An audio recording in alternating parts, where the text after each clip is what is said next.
Hey everyone, today we're looking at the resurrection story in the Gospel of John.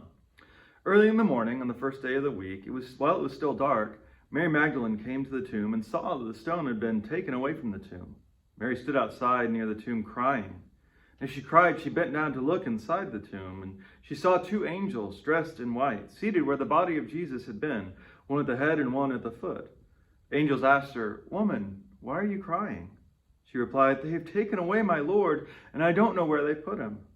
As soon as she had said this, she turned around and saw Jesus standing there, but she didn't know it was Jesus. Jesus turned to her and said, "Woman, why are you crying? Who are you looking for?" And thinking he was the gardener, she replied, "Sir, if you have carried him away, tell me where you put him, and I will get him." Jesus said to her, "Mary." She turned and said to him in Aramaic, "Rabboni," which means teacher. Jesus said to her, "Don't cling to me, for I haven't yet gone up to my Father. Go to my brothers and sisters and tell them, I'm going up to my Father and your Father, my God and your God." Mary Magdalene left and announced to the disciples, "I've seen the Lord." Then she told them what he said to her.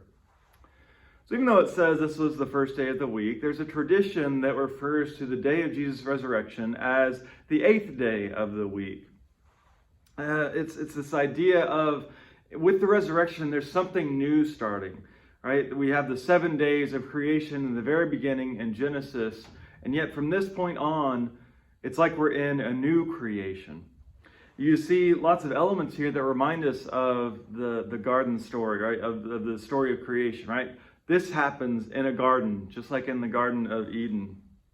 Jesus is identified, right? When Mary can't tell who he is, she thinks that he's the gardener. Just like the first humans were, they were meant to take care of the garden. Well, Jesus appears in the same way. It's kind of like what Paul talks about in some of his letters, this idea of Jesus being a second Adam, that he's a new humanity, or that we have a new sort of humanity in his name. There's also an idea that he talks about that we are in a new creation. Ever since this day of the resurrection, something is different about everything that we can experience. Now, I know it doesn't always feel that way. In a lot of ways, it feels like we're still living in the old. And sometimes we may not actually want to let go of the way that the world used to work before Jesus' death and resurrection. And so we have to recognize what those old things are, those things that are passing away, and not cling to them like Jesus talks about, but instead to look for the newness that comes through him, that comes through the Spirit that he offers. To find that new life, to find that new hope.